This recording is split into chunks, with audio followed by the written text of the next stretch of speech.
ज्योत्सना जी और उनके पति जीवन की सारी जिम्मेदारियां पूरी कर चुके थे। पैसे की कोई कमी नहीं थी, तो घूमना फिरना भी लगा रहता था। अरे बेटी के घर जाकर तो मजा ही आ गया, लेकिन विदेश से अच्छा तो देश ही लगता है। अब मन को चैन मिला। अरे लेकिन वहां की औरतें देखिए, कितनी फिट, स्मार्ट और चमकती हुई। आदत से तो बाज नहीं आओगे आप। अरे मजाक कर रहा हूँ यार। अच्छा मैं जरा बाजार होकर आता हूँ। पति बाजार जाता है, जहां उसे एक अजीब सी दुकान दिखाई देती है। अरे ये क्या बात हुई? अंदर आओ 50 के, बाहर निकलो 40 के। हम आपकी 10 साल उम्र कम करते हैं। अरे ऐसा क्या करते हैं भला?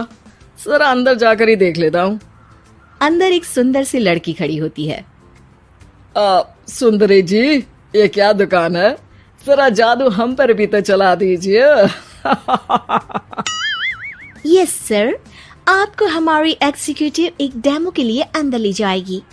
आप अंदर जाएंगी तो आप खुद ब खुद समझ जाएंगी। पति अंदर जाता है, जहां सेल्स गर्ल मिलकर पति को नकली बाल, नकली दांत, रंग बिरंगी कपड़े के साथ रंगीन चश्मा लगा देती है। देखिए, अब खुद को शीशे में देखिए और बताइए सर। हाय दयो, ऐसे तो मैं किसी हीरो से कम नहीं लग रहा। दे दो, सारा सामान पैक कर दो। पति खुशी खुशी वहां से निकल जाता है। घर आकर वो सारा सामान छुपा देता है। फिर अगली शाम, सुनो मैं वॉक पर जा रहा हूँ। इस वक्त? अरे नाती पोतों को वीडियो कॉल करके बात तो कर लो।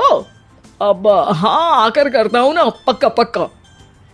पति बाहर जाकर सारा मेकअप करता है और मार्केट में घूमता है, जहां उसे एक स्मार्ट सी महिला दिखती है। क्या आपको मुझसे कोई काम है? नहीं, आप तो बहुत हैंडसम हैं। थैंक्स। वैसे आप भी कम नहीं है। वैसे क्या उम्र होगी आपकी? लगता कितने का हूँ? 40 के तो पूरे लगते हैं। अब क्या था, 50 साल के पति को कोई 40 का बोल दी तो। वैसे तो कम का हूँ, लेकिन टेंशन के कारण थोड़ा उम्र में बड़ा देखने लगा हूँ। ओह सच्ची? आप 40 के पूरे नहीं हो? अरे छोड़िए ना, चलिए मैं आपको कॉफी पिलाता हूँ। यहाँ की कॉफी काफी शानदार होती है।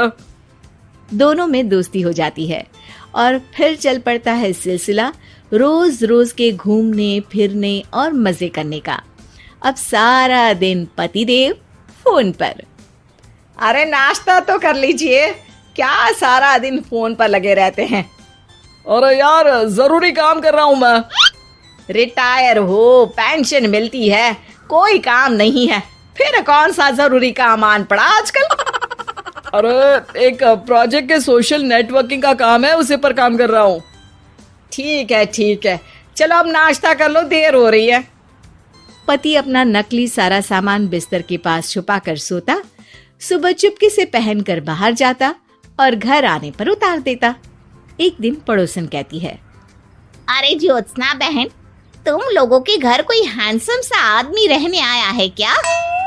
अरे कहाँ यार, मैं और ये दो ही तो लोग हैं घर में। हैंडसम सी शक्ल देखे तो मुझे भी जमाना हो गया है।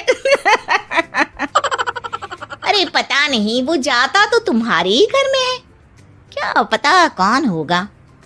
अरे तुम्हारी उम्र हो रही है ना, और भाई साहब को भी गए 5 साल हो गए, शायद इसीलिए अब सारे हैंडसम नजर आ रहे होंगे।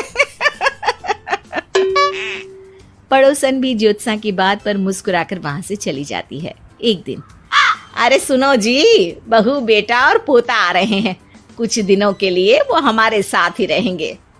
अरे शिट यार, ये क्या है? बेटे ने तो कर ली शादी, अब क्या करने आ रहा है यहाँ पर? अरे कैसी बात कर रहे हो जी, इस उम्र में तो माता पिता तरसते हैं कि बच्चे आकर साथ रहे, लेकिन आप है कि। अरे ठीक है ना, लेकिन अब देखो सभी व्यस्त हैं अपनी जिंदगी में, ये लोग आएंगे रहेंगे, कितनी डिस्टर्ब हो जाएगी लाइफ। कैसी बात कर रहे हो? अरे जैसे बहुत हैपनिंग है ना तुम्हारी लाइफ, तो जो बच्चों के आने से डिस्टर्ब हो जाएगी। अरे दिन काटने मुश्किल होते हैं, बच्चे आ जाएंगे तो थोड़ा दिन रात पता तो चलेगा। ओफो, ठीक है, लेकिन बोल देना कि ना कोई मेरे कमरे में आए, ना मेरी लाइफ पे दखल दे कि मैं कहाँ जा रहा हूँ, क्या कर रहा हूँ, समझी? खैर, वो दिन भी आ जाता है जब बहू, बेटा और पोता उन लोगों के घर आते हैं। एक दिन, माँ जी, आज मेड नहीं आई है तो मैं आप लोगों के कमरे में झाड़ू लगा देती हूँ। अरे नहीं बहू, वो तेरे पापा को ना पसंद नहीं है कि कोई उनके कमरे में जाए। तू छोड़ ना, मैं खुद ही लगा दूंगी। सास को समझ में नहीं आता कि आखिर उसके पति ने किसी को कमरे में जाने से मना क्यों कर रखा है। खैर, वो साफ सफाई करके बाहर निकल आती है, लेकिन कहते हैं ना, बच्चा तो अबोध होता है, उसे किसी बात का क्या पता। वो खेलते खेलते दादा के बिस्तर तक पहुंच जाता है और बाहर ले आता है दादा का वो सारा सामान जो वो लगाकर घूमते थे। ज्योत्सना की नजर उस सामान पर पड़ती है। वो बच्चे से पकड़कर कमरे में लाती है और पैकेट खोलकर देखती है। हाय रे दैया, ये क्या? लग रहा है कि आजकल ये प्रोजेक्ट नया मिला हुआ है। बेटे बहू के जाने के बाद ज्योत्सना सोचती है कि वो बात करेगी, लेकिन फिर अरे खुद से बात करूंगी तो मुकर जाएंगे। पता लगाना होगा कि माजरा क्या है। कुछ दिनों बाद, अरे यार, ये बच्चे लोगों के आने से लाइफ ना बड़ी डिस्टर्ब सी रही। मैं कुछ देर के लिए वॉक पर जा रहा हूँ, आराम से आऊंगा 2-4 घंटों के बाद, ठीक है? मैं क्या सोच रही हूँ कि मैं भी आपके साथ चलती हूँ। अरे थोड़ा रिलैक्स मैं भी तो हो जाऊं। हाँ, पड़ोस वाली बुढ़िया के साथ नीचे पार्क में जाकर वॉक करके आ जाओ। अच्छा जी, तुम कार से लॉन्ग ड्राइव के मजे लो और मैं पड़ोस की बुढ़िया के साथ। पति नहीं मानता और अपना पैकेट और कार लेकर निकल जाता है। रास्ते से वो उस महिला मित्र को फोन करता है। हाय ब्यूटीफुल, मैं कुछ दिनों के लिए आउट ऑफ कंट्री था, आज आ गया तो सोचा तुमसे मिल लूं। हाँ, क्यों नहीं, क्लब में आ जाओ। पति क्लब में पहुंचता है, सारा नकली सामान चिपका भी लेता है, लेकिन उसे पता नहीं होता कि ज्योत्सना ने सबका गोंद निकाल दिया है। ओ बेबी, मैंने आपको बहुत मिस किया। मैंने भी। लेकिन वो जैसे ही हंसता है, उसके नकली बाल गिरकर हाथ में आ जाते हैं, जिससे उसका सर गंजा दिखता है। ओ ये क्या? तभी उसका दांत भी हाथ में आ जाता है और ज्योत्सना के पति का सारा बुढ़ापा उसकी दोस्त के सामने आ जाता है। हे भगवान, अंकल जी कौन है आप? कैसी बात कर रही हो अंकल? मैं तो तुम्हारा दोस्त हूँ। अरे पर हो तो अंकल ही ना। नकली दांत, नकली बाल और क्या क्या नकली है। पति को गुस्सा आ जाता है।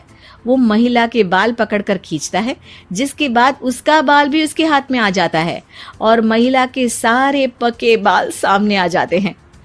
ओह, तो तुम भी उसी दुकान से हो? जाओ 50 की निकलो 40 के। हाँ, बढ़िया आई मुझे अंकल कहने वाली।